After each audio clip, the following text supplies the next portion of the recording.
ಪ್ರಸ್ತುತ news and ವ್ಯೂಸ್ಗೆ ಸ್ವಾಗತ. ನಾನು ಬಶೀರ್ ಅಡ್ಡೆನಡ್ಕ. ರಾಜ್ಯದಲ್ಲಿ ಕಾಂಗ್ರೆಸ್ ಸರ್ಕಾರ ಇದೆ, ಆದರೆ ದಕ್ಷಿಣ ಕನ್ನಡದಲ್ಲಿ ಯಾರ ಆಡಳಿತ ಇದೆ ಎಂಬ ಸಂಶಯ ಬರ್ತಾ ಇದೆ. ದಕ್ಷಿಣ ಕನ್ನಡದಲ್ಲಿ ಸಂಘ ಪರಿವಾರ ಮತ್ತು ಬಿಜೆಪಿ ಕಾರ್ಯಕರ್ತರು ಸಾಲು ಸಾಲಾಗಿ ಕಾನೂನು ಕೈಗೆತ್ತಿಕೊಂಡ್ರೂ ಸರ್ಕಾರ ಯಾಕೆ ಎಲ್ಲವನ್ನ ಕಣ್ಮುಚ್ಚಿ ಸಹಿಸಿಕೊಳ್ತಾ ಇದೆ ಅಂತ ಗೊತ್ತಿಲ್ಲ. ಸಿದ್ದರಾಮಯ್ಯ ನೇತೃತ್ವದ ಕಾಂಗ್ರೆಸ್ ಸರ್ಕಾರ 136 ಸ್ಥಾನಗಳ ದೊಡ್ಡ ಬಹುಮತದೊಂದಿಗೆ ಅಧಿಕಾರದಲ್ಲಿದ್ದರೂ ದಕ್ಷಿಣ ಕನ್ನಡದಲ್ಲಿ ಸಂಘ ಪರಿವಾರ ಮತ್ತು ಬಿಜೆಪಿ ಪ್ರಾಯೋಜಿತ ಪುಂಡಾಟಗಳನ್ನು ನಿಯಂತ್ರಿಸಲು ಸರ್ಕಾರಕ್ಕೆ ಸಾಧ್ಯವಾಗ್ತಾ ಇಲ್ಲ. ಸಿದ್ದರಾಮಯ್ಯ ಸರ್ಕಾರ ಅಧಿಕಾರಕ್ಕೆ ಬಂದು 1 ವರ್ಷ ತುಂಬಿದೆ. ಈ ಮಧ್ಯೆ ದಕ್ಷಿಣ ಕನ್ನಡದಲ್ಲಿ ಬಿಜೆಪಿ ಮತ್ತು ಸಂಘ ಪರಿವಾರ ಹಲವು ಬಾರಿ ಕಾನೂನಿಗೆ ಸವಾಲೊಡ್ಡಿದೆ. ಬೇರೆ ಬೇರೆ ಜಿಲ್ಲೆಗಳಲ್ಲೂ ಇದೇ ಪರಿಸ್ಥಿತಿ ಇದೆ. ಆದರೂ ಸರ್ಕಾರ ಕಠಿಣ ಕ್ರಮಗಳನ್ನು ತೆಗೆದುಕೊಂಡಿಲ್ಲ. ಅದು ನೈತಿಕ ಪೊಲೀಸ್ಗಿರಿ ಇರ್ಬೋದು, ಜಾತ್ರೆಗಳಲ್ಲಿ ವ್ಯಾಪಾರ ನಿಷೇಧ ಅಭಿಯಾನ ಇರ್ಬೋದು, ಜೆರೋಸಾ ಶಾಲೆಯ ಪ್ರಕರಣ ಇರ್ಬೋದು, ಮಂಡ್ಯದ ಕಲ್ಲಡ್ಕ ಭಟ್ ಪ್ರಕರಣ ಇರ್ಬೋದು, ಹೀಗೆ ಇಶ್ಯೂಗಳು ತುಂಬ ಇದೆ. ಇದೀಗ ಬೆಳ್ತಂಗಡಿಯ ಹರೀಶ್ ಪೂಂಜಾ ಪ್ರಕರಣ.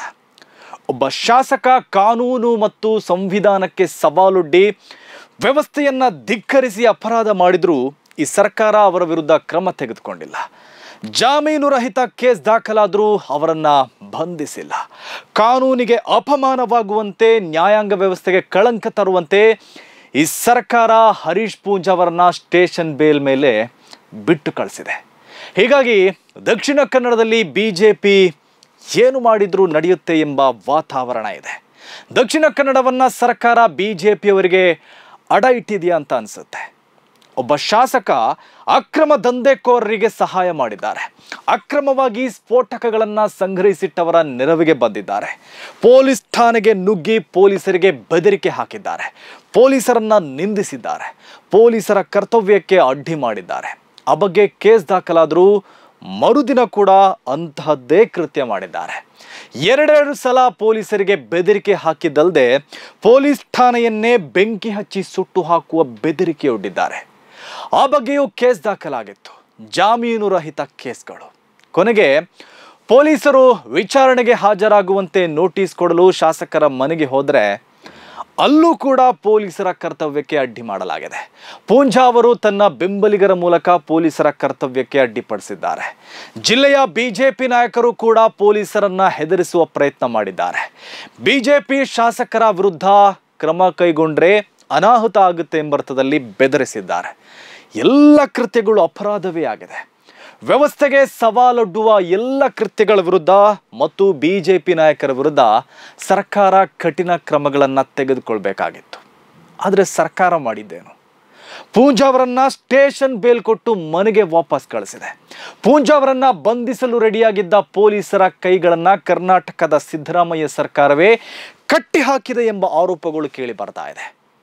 ಅವತ್ತು ಇದೇ ಪೂಂಜಾ ಅರಣ್ಯ ಅಧಿಕಾರಿಯನ್ನ ಕೆಟ್ಟ ಪದಗಳಿಂದ ಬೈದಾಗಲೂ ಈ ಸರ್ಕಾರ ಸುಮ್ಮನಿತ್ತು. ಈಗ ಪೊಲೀಸರಿಗೆ ಬೆದರಿಕೆ ಹಾಕಿದಾಗಲೂ ಸುಮ್ಮನಿದೆ. ಬಹುಶಃ ಹರೀಶ್ ಪೂಂಜಾ ಅವರಿಗೆ ಕಾಂಗ್ರೆಸ್ ಸರ್ಕಾರ ವಿಶೇಷ ಅಧಿಕಾರ ಕೊಟ್ಟಿರಬೇಕು. ಹೀಗಾಗಿ ಪೂಂಜಾ ಏನೇ ತಪ್ಪು ಮಾಡಿದರೂ ಅವರ ವಿರುದ್ಧ ಕ್ರಮಗಳಾಗಲ್ಲ, ಅವರ ಬಂಧನವೂ ಆಗಲ್ಲ. ಅದರ ಬದಲಾಗಿ ದಕ್ಷಿಣ ಕನ್ನಡದಲ್ಲಿ ಬಿಜೆಪಿಯವರಿಗೆ ಇನ್ನಷ್ಟು ಪೊಲಿಟಿಕಲ್ ಮೈಲೇಜ್ ಪಡೆದುಕೊಳ್ಳಲು ಈ ಸರ್ಕಾರವೇ ಅವಕಾಶ ಮಾಡಿಕೊಡ್ತಾ ಇದೆ.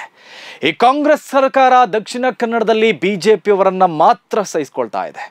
ಹಾಗೆ ಪೊಲೀಸರು ಕೂಡ ಕೇವಲ ಬಿಜೆಪಿಯವರನ್ನ ಮಾತ್ರ ಸಹಿಸಿಕೊಳ್ತಾ ಇದ್ದಾರೆ. ಬೇರೆಯವರು ಸ್ವಲ್ಪ ಮಿಸುಕಾಡಿದ್ರು ಇವರು ಬಂಧಿಸಿ ಜೈಲ್ಗಡ್ತಾರೆ. ಕೆಲ ಸಮಯದ ಹಿಂದೆ ಗಾಜಾ ಪಟ್ಟಿ ಮೇಲೆ ಇಸ್ರೇಲ್ ಯುದ್ಧ ಘೋಷಿಸಿದಾಗ ಮಂಗಳೂರಿನ ಒಬ್ಬ ಮುಸ್ಲಿಂ ವ್ಯಕ್ತಿ ಪ್ಯಾಲೆಸ್ತೀನ್ ಬೆಂಬಲಿಸಿ ವಿಡಿಯೋ ಮಾಡಿದ್ರು. ತಕ್ಷಣವೇ ಮಂಗಳೂರಿನ ಪೊಲೀಸರು ಸುಮೋಟೋ ಕೇಸ್ ದಾಖಲಿಸಿ ಅವರನ್ನ ಬಂಧಿಸಿ ಜೈಲಿಗಟ್ಟಿದ್ರು. ಇನ್ನೊಮ್ಮೆ ಬಿಜೆಪಿ ಸರ್ಕಾರ ಇದ್ದಾಗ ಮಂಗಳೂರು ಹೊರವಲಯದಲ್ಲಿ ನಡೆದಿದ್ದ ಒಂದು ಸಮಾವೇಶಕ್ಕೆ ಬಂದಿದ್ದ ಕೆಲ ಯುವಕರು ದ್ವಿಚಕ್ರ ವಾಹನದಲ್ಲಿ ಸಾಗ್ತಾ ಅತಿರೇಕದಿಂದ ವರ್ತಿಸಿದ್ರು. ಪೊಲೀಸರ ವಿರುದ್ಧ ನಿಂದನೀಯ ಪದಗಳನ್ನು ಬಳಸಿ ಘೋಷಣೆಗಳನ್ನು ಕೂಗಿದ್ರು. ಆವಾಗಲೂ ಪೊಲೀಸರು ಸುಮೋಟೋ ಕೇಸ್ ದಾಖಲಿಸಿ ಆ ಯುವಕರನ್ನ ಬಂಧಿಸಿ ಜೈಲಿಗಟ್ಟಿದ್ರು. ಇನ್ನು 2019ರಲ್ಲಿ ಮಂಗಳೂರಿನಲ್ಲಿ ಸಿಎಎ ಪ್ರತಿಭಟನೆ ವೇಳೆ ಗೋಲಿಬಾರ್ ನಡೀತಿತ್ತಲ್ಲ, ಆವಾಗಲೂ ಪೊಲೀಸರು ಕಠಿಣ ಕ್ರಮಗಳನ್ನು ಕೈಗೊಂಡಿದ್ರು. ಅದೆಷ್ಟೋ ಜನರನ್ನ ಬಂಧಿಸಿ ಜೈಲಿಗಟ್ಟಿದ್ರು. ಈ ಪ್ರಕರಣದಲ್ಲಿ ಒಂದು ಕಾಮನ್ ವಿಷಯ ಏನಂದ್ರೆ, ದಕ್ಷಿಣ ಕನ್ನಡದ ಪೊಲೀಸರು ಬಂಧಿಸಿ ಜೈಲಿಗಟ್ಟಿದ್ದ ಇವರೆಲ್ಲ ಒಂದು ನಿರ್ದಿಷ್ಟ ಸಮುದಾಯಕ್ಕೆ ಸೇರಿದವರು. ನಿರ್ದಿಷ್ಟ ಸಮುದಾಯ ಅಂತ ಹೇಳಿ ಯಾಕೆ ಕನ್ಫ್ಯೂಸ್ ಮಾಡಬೇಕು? ನೇರವಾಗಿ ಹೇಳಬೇಕಂದ್ರೆ ಅವರೆಲ್ಲ ಮುಸ್ಲಿಮರಾಗಿದ್ರು. ದಕ್ಷಿಣ ಕನ್ನಡದಲ್ಲಿ ಅಲ್ಪಸಂಖ್ಯಾತರ ಕಡೆಗಳಿಂದ ತಪ್ಪುಗಳಾದ್ರೆ ದಕ್ಷಿಣ ಕನ್ನಡದ ಪೊಲೀಸರು ಮತ್ತು ಈ ಕಾಂಗ್ರೆಸ್ ಸರ್ಕಾರ ತಕ್ಷಣವೇ ಕ್ರಮ ಕೈಗೊಳ್ಳುತ್ತೆ. ಆದರೆ ಬಿಜೆಪಿಯವರು, ಸಂಘ ಪರಿವಾರದವರು ಕಾನೂನು ಕೈಗೆತ್ತಿಕೊಂಡ್ರು ಕಣ್ಮುಚ್ಚಿ ಕುಳಿತುಕೊಳ್ತಾರೆ. ನೈತಿಕ ಪೊಲೀಸ್ಗಿರಿ ನಡೆದಾಗ್ಲೂ ಕಣ್ಮುಚ್ಚಿದ್ರು, ವ್ಯಾಪಾರ ನಿಷೇಧ ಹೇರಿದಾಗ್ಲೂ ಕಣ್ಮುಚ್ಚಿದ್ರು, ಕಲ್ಲಡ್ಕ ಭಟ್ಟರನ್ನ ಅರೆಸ್ಟ್ ಮಾಡಲ್ಲ ಅಂತ ಕೋರ್ಟ್ಗೆ ಬರೆದು ಕೊಟ್ರು, ಜೆರೋಸಾ ಶಾಲೆಯಲ್ಲಿ ಪುಂಡಾಟ ನಡೆಸಿದವರನ್ನ ಫ್ರೀಯಾಗಿ ಬಿಟ್ರು. ಈಗ ಪೂಂಜಾ ಅವರನ್ನ ಮನ್ನಿಸಿ ಅವರನ್ನು ಫ್ರೀ ಬಿಟ್ಟಿದ್ದಾರೆ. ಹರೀಶ್ ಪೂಂಜಾ ಅವರ ಮೇಲೆ ಗಂಭೀರ ಸ್ವರೂಪದ FIR ದಾಖಲಾಗಿದ್ರು ಸ್ಟೇಷನ್ ಬೇಲ್ ಮೇಲೆ ಬಿಡಬಹುದು ಎಂದಾದ್ರೆ ಇನ್ಮೇಲೆ ಎಲ್ರಿಗೂ ಇದೇ ಅಪ್ಲೈ ಆಗಬೇಕು. ಯಾರನ್ನೂ ಪೊಲೀಸ್ ಕಸ್ಟಡಿಗೆ ತೆಗೆದುಕೊಳ್ಬೇಕಾಗಿಲ್ಲ, ವಿಚಾರಣೆ ನಡೆಸಬೇಕಾಗಿಲ್ಲ, ನ್ಯಾಯಾಲಯದ ಮುಂದೆ ಹಾಜರುಪಡಿಸಬೇಕಾಗಿಲ್ಲ. ಅಪರಾಧ ಮಾಡಿದವರನ್ನ ಸ್ಟೇಷನ್ ಬೇಲ್ ಮೇಲೆ ಬಿಟ್ಟು ಕಳಿಸಿದ್ರಾಯ್ತು. ಹೀಗೆ ಆದರೆ ಪೊಲೀಸರಿಗೂ ಕೆಲಸ ಇಲ್ಲ, ಕೋರ್ಟ್ಗಳು ಬೇಕಾಗಿಲ್ಲ. ಸರ್ಕಾರದ ಈ ನಡೆಯಿಂದ ಇನ್ಮುಂದೆ ದಕ್ಷಿಣ ಕನ್ನಡದಲ್ಲಿ ಕಾನೂನು ಪರಿಸ್ಥಿತಿ ಇನ್ನಷ್ಟು ಹದಗೆಡುವ ಸಾಧ್ಯತೆ ಇದೆ. ಪುಂಡಪೋಖರಿಗಳು, ಸಮಾಜಘಾತುಕರು ಪೊಲೀಸ್ ಠಾಣೆಗೆ ನುಗ್ಗಿ ಪೊಲೀಸರನ್ನೇ ಬೆದರಿಸಬಹುದು. ಯಾರ ಮೇಲಾದರೂ ಕೇಸ್ ದಾಖಲಾದಾಗ ಅವರ ಕಡೆಯವರು ಪೊಲೀಸ್ ಸ್ಟೇಷನ್ಗೆ ನುಗ್ಗಿ ಪುಂಡಾಟ ನಡೆಸಬಹುದು. ಇದರಿಂದ ದಕ್ಷಿಣ ಕನ್ನಡದಲ್ಲಿ ಅರಾಜಕತೆ ಸೃಷ್ಟಿಯಾಗಬಹುದು. ದಕ್ಷಿಣ ಕನ್ನಡದಲ್ಲಿ ಲಾ ಆ್ಯಂಡ್ ಆರ್ಡರ್ ಖತಮ್ ಆಗ್ಬೋದು. ಇಲ್ಲೊಂದು ರಿಪಬ್ಲಿಕ್ ಆಫ್ BJP ಸೃಷ್ಟಿಯಾಗಬಹುದು. ಹೀಗೆ ಆದರೆ ಅದಕ್ಕೆ ಈ ಕಾಂಗ್ರೆಸ್ ಸರ್ಕಾರವೇ ನೇರ ಹೊಣೆ.